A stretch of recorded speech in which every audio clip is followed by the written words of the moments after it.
দর্শক আমন্ত্রণ diamond cement প্রসঙ্গ চট্টগ্রাম অনুষ্ঠানে। আমরা আজকে কথা বলবো চট্টগ্রামের তৈরি পোশাক শিল্প নিয়ে। এজন্য আমাদের সঙ্গে যোগ দিয়েছেন ইন্টারন্যাশনাল বিজনেস ফোরাম চট্টগ্রামের ভাইস প্রেসিডেন্ট নাসিরউদ্দিন চৌধুরী। আপনাকে স্বাগত জানাচ্ছি আমাদের এই অনুষ্ঠানে। আমরা শুরু করি যে এভাবে আমরা জানি যে তৈরি পোশাক শিল্পের শুরুটা আসলে চট্টগ্রামে। সেই তৈরি পোশাক শিল্প আসলে চট্টগ্রামে এখন কোন জায়গায় দাঁড়িয়ে?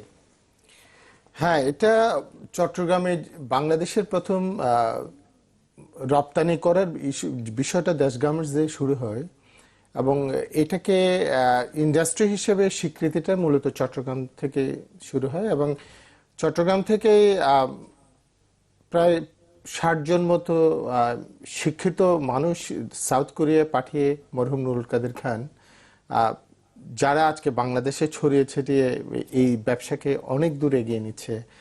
তো এ ধরনের একটি শিল্প যেটি বাংলাদেশের অর্থনীতির ভিত এবং এটি চট্টগ্রামে বর্তমানে যে অবস্থায় আছে আসলে এটা খুবই করুণ দশায় আছে বলা যায়। কারণ আপনি শুনে বিস্মিত হবেন যে গত বছর খানিকের মধ্যে প্রায় ১৫০ থেকে ২০০ ফ্যাক্টরি বন্ধ হয়ে গেছে একমাত্র কমপ্লায়েন্সের কারণে। কমপ্লায়েন্ট করাটা খুবই কঠিন একটি কাজ।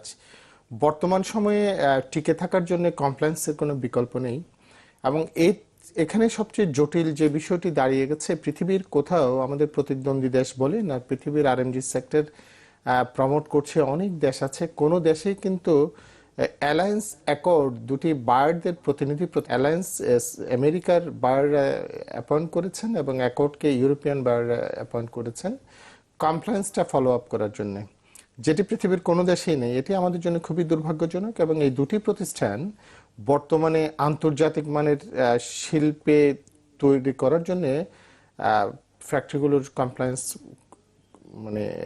ফলো আপ করছেন। এটি খুবই অবশ্যই এটি ভালো একটি কাজ। আন্তর্জাতিক মানের প্রতিষ্ঠান যদি প্রতিটি প্রতিষ্ঠান হয়ে যেতে পারে, এটি বাংলাদেশের জন্য অহংকারের বিষয়ে সন্দেহ নেই। কিন্তু এখানে তাদের যে সাজেশন সেইগুলো ইমপ্লিমেন্ট করতে গিয়ে কোন জায়গায় সমস্যায় পড়ছে? এখন সক্ষমতার ব্যাপারটি হচ্ছে বড়। এখানে তো সবার সক্ষমতা একই রকম না। এই শিল্প মাঝারি শিল্প আছে, ছোট শিল্প আছে, বড় শিল্প আছে, সবার কিন্তু আর্থিক সক্ষমতা একই জায়গায় নেই। কিন্তু অ্যালায়েন্স অ্যাকর্ডের রিকোয়ারমেন্ট যেগুলো, সেগুলো বড় শিল্পের জন্য যেমন যে রিকোয়ারমেন্ট, বিল্ডিং এর স্ট্রাকচারাল সেফটির জন্য যে কাজ করতে হবে একই কাজ, এবং ফায়ার সেফটির জন্য যে কাজ করতে হবে একই খরচ, ইলেকট্রিক্যাল সেফটির জন্য যে কাজ করতে হবে একই খরচ আমাকে করতে হচ্ছে। এখন একটা ছোট আকারের ফ্যাক্টরির জন্য বা মাঝারি একটা ফ্যাক্টরির জন্য এত বড় অঙ্কের টাকা খরচ করে এটা মিট করাটা খুবই কঠিন হয়ে যাচ্ছে, যে জন্য যারা পারছে না তারা বিজনেস থেকে সরে যাচ্ছে। এটি থেকে বোঝা যায় যে ৫৫০-৬০০ ফ্যাক্টরি থেকে ১৫০ ফ্যাক্টরি গত এক বছরের মধ্যে বন্ধ হয়ে গেছে। গত ৩-৪ মাসের মধ্যে প্রায় 65 ফ্যাক্টরি বন্ধ হয়ে গেছে এবং আগামী এক বছরে হয়তো আরো ফ্যাক্টরি বন্ধ হয়ে যাবে। তো আসলে চট্টগ্রামের আলটিমেট কত ফ্যাক্টরি চালু থাকবে সেটি হয়তো হাতে গোনা যাবে আগামী বছরখানেক পরে। তো সেই জায়গা থেকে বলা যায় চট্টগ্রামের অবস্থা আসলে খুবই করুণ। তবে এই জায়গাটিতে মনে হয় আমাদের একটা এই ফাঁকে একটা জিনিস জানতে চাই, সেটা হচ্ছে যেগুলো বন্ধ হয়ে যাচ্ছে সেগুলো থেকে ফিরে আসার কি কোনো উদাহরণ আছে? নতুন করে আবার চালু করার কোনো উদাহরণ কি আছে এর মধ্যে? এটা যে উদ্যোক্তা গত ২০ থেকে ২৫ বছর এই প্রতিষ্ঠানে গড়ে তিলে তিলে গড়ে তুলছিল এবং তার যে দক্ষতা যে অর্জন করেছে, সে তার আসলে দক্ষতাটাই তার এখন ক্যাপিটাল, কিন্তু সে অর্থনৈতিক জায়গায় কিন্তু তার সক্ষমতা নেই, অতএব সে ফিরে আসার কোনো সম্ভাবনাই নেই। এখন যেটি সমস্যা হচ্ছে, আসলে ৩ বছর আগে যখন অ্যালায়েন্স অ্যাকর্ড ইনিশিয়েট করলো বাংলাদেশে, তখন তো প্রত্যেকেরই জানা, আমিও জেনেছি যে আমার কোনোভাবে ভাড়া ঘরে আমার থাকার সুযোগ নেই, কিন্তু একজন উদ্যোক্তার কাছে অনেক সময় হয়তো সে টাকাও ছিল, কিন্তু সে কোনোভাবে পারছিল না একটা একখণ্ড জায়গা কিনে সে নিজের একটা স্ট্রাকচার তৈরি করে ওখানে কারখানা তৈরি করা, ফ্যাক্টরিটা রিপ্লেস করার মতো অবস্থানে সে নাই। এই কারণে চিটগাংয়ে আসলে ইন্ডাস্ট্রিয়াল প্লটের ভীষণ অভাব। সেই অভাবটা উপলব্ধি আমরা করতে পেরেছিলাম। সেটা কিন্তু একজন ব্যক্তির পক্ষে কিন্তু কঠিন একটি কাজ। একজন ব্যক্তি ব্রিজের ওই পারে যে একটি জায়গা কিনবে হয়তো, কিন্তু সেখানে বিদ্যুৎ, গ্যাস, পানি সব ইউটিলিটিগুলোর সমন্বয় করিয়ে একটি প্লটকে ইন্ডাস্ট্রিয়াল প্লট হিসেবে রূপান্তর করাটা কিন্তু খুবই কঠিন কাজ। সেজন্য আমরা বারবার বলে আসছিলাম শুরু থেকে যদি একটি সমন্বিত পরিকল্পনা এই থাকতো। সেই সংকট বা সেই সংকট থেকে উত্তরণের উপায় নিয়ে আমরা আপনার সাথে আরো কথা বলবো। ছোট্ট একটা বিরতি নিতে হবে আমাদের। দর্শক, ছোট্ট একটা বিরতি নিব, সঙ্গেই থাকুন।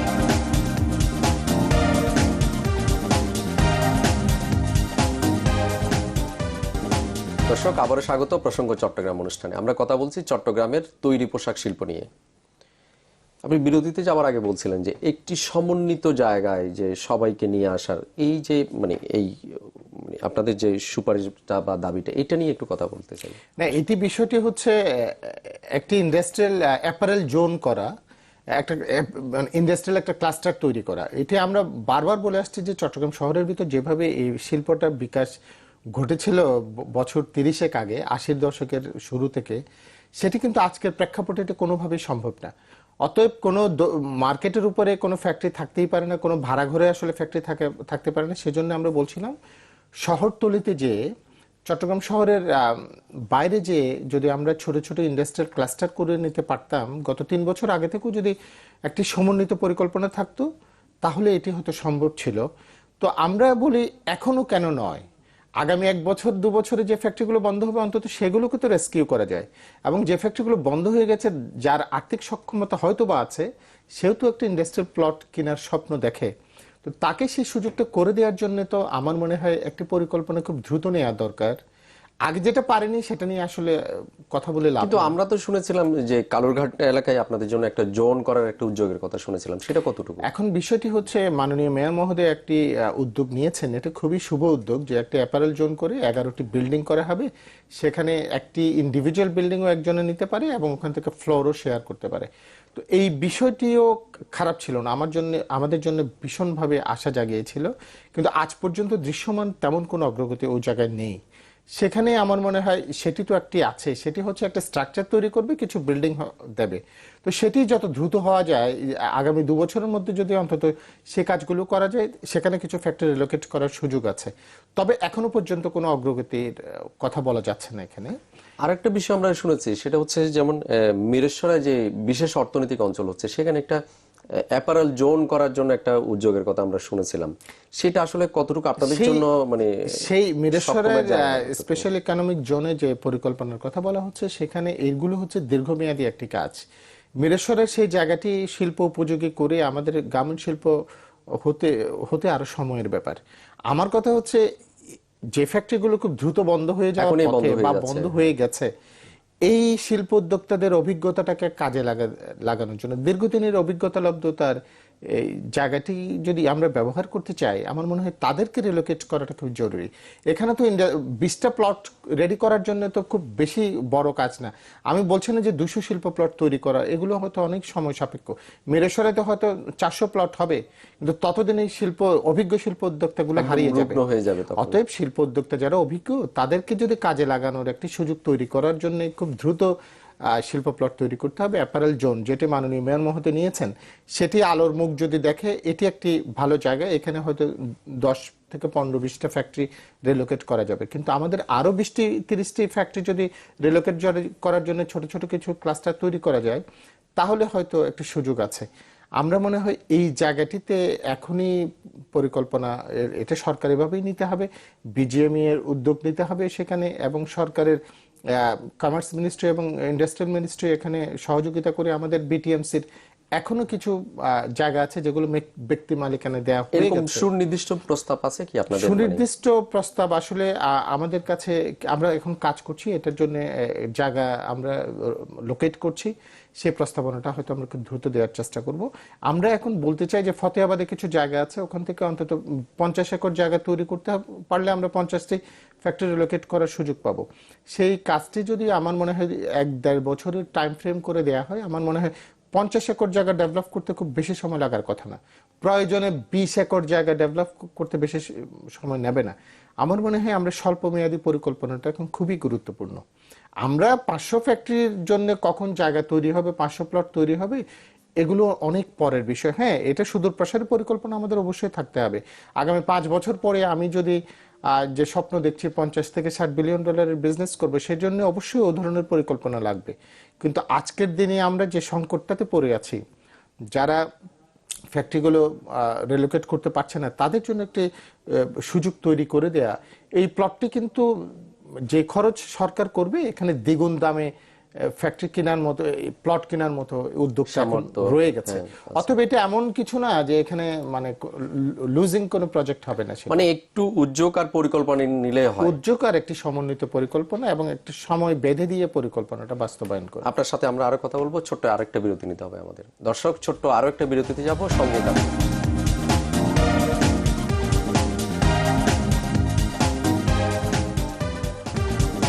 দর্শক, আবারও স্বাগত প্রসঙ্গ চট্টগ্রাম অনুষ্ঠানে। আমরা কথা বলছি চট্টগ্রামের তৈরি পোশাক শিল্প নিয়ে।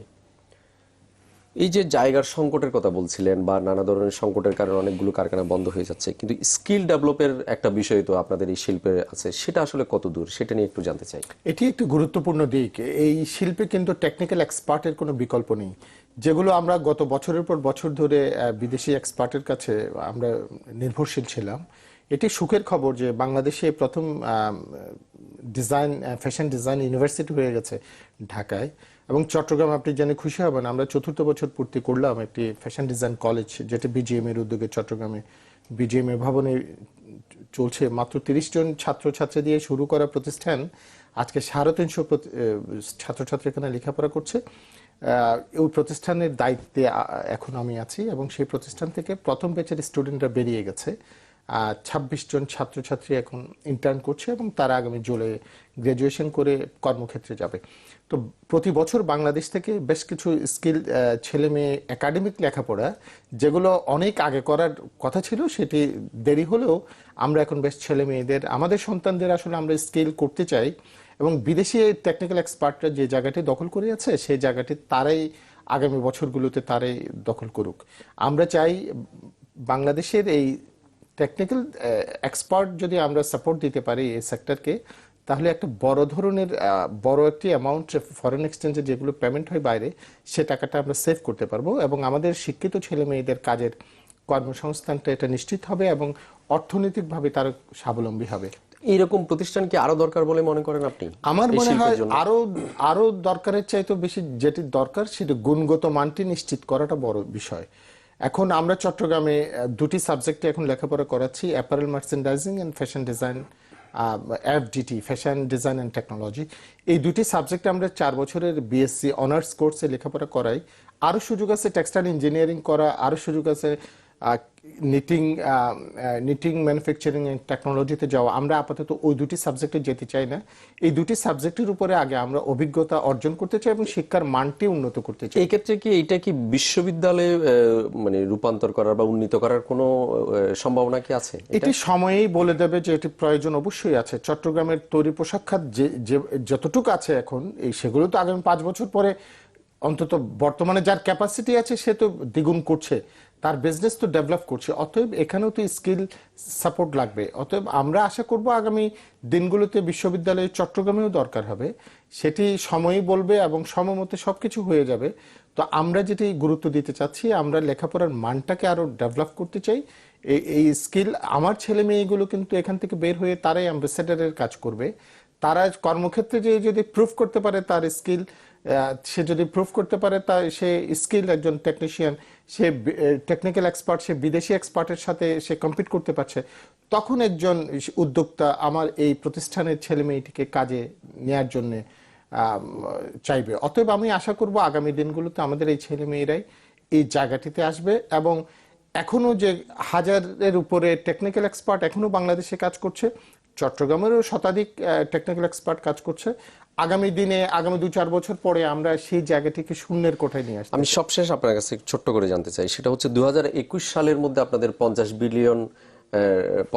বিলিয়ন রপ্তানির যে লক্ষ্যমাত্রা, নানা সংকট পেরিয়ে এই শিল্প আসলে মানে কতটুকু সেই সক্ষমতা অর্জনের জায়গায় দাঁড়িয়ে? না, আমরা স্বপ্ন দেখার ক্ষেত্রে কিন্তু কোনোভাবে পিছপা হই না। আমরা স্বপ্ন দেখতে চাই। $50 বিলিয়ন স্বপ্ন আমাদের আছে এবং সে স্বপ্ন বাস্তবায়নের জন্য কিন্তু আমরা কাজ করে যাচ্ছি, এবং আমরা খুবই আশাবাদী সে জায়গায় আমরা পৌঁছতে পারবো। যদিও চলার পথটা খুব একটা মসৃণ নয়, খুবই একটি কঠিন রাস্তা মানে পাড়ি দিয়ে আমাদের সেই জায়গায় যেতে হবে। সেই জায়গাটি পাড়ি দেওয়ার জন্য সেই সৎ সাহস আমাদের আছে, সে প্রচেষ্টা আমাদের আছে, কিন্তু সেই রাস্তায় যাওয়ার জন্য যে কথাগুলো এতক্ষণ বলছিলাম সেই পরিকল্পনাগুলো মনে হয় এখনই নেওয়া দরকার। তাহলে 50 বিলিয়ন ছাড়িয়ে যেতে পারবো ইনশাল্লাহ। সেই জায়গা যাওয়ার পথে আমাদের যে একটা রোড ম্যাপ বিজিএমএ থেকে দেয়া আছে, সেই রোড ম্যাপটি বাস্তবায়ন করতে পারলে মনে হয় সেই স্বপ্ন পূরণ আমাদের জন্য কোনোভাবেই কঠিন হবে না। আমরাও চাই এই শিল্প অনেক এগিয়ে যাক এবং সেই লক্ষ্যমাত্রা পূরণ হোক। আপনাকে অনেক ধন্যবাদ আমাদের সঙ্গে যোগ দেওয়ার জন্য। আপনাকেও ধন্যবাদ। দর্শক, আপনাদেরকে অনেক ধন্যবাদ এতক্ষণ সঙ্গে থাকার জন্য। আগামী শনিবার আবারও দেখা হবে নতুন কোনো বিষয় নিয়ে। ভালো থাকুন, শুভেচ্ছা সবাইকে।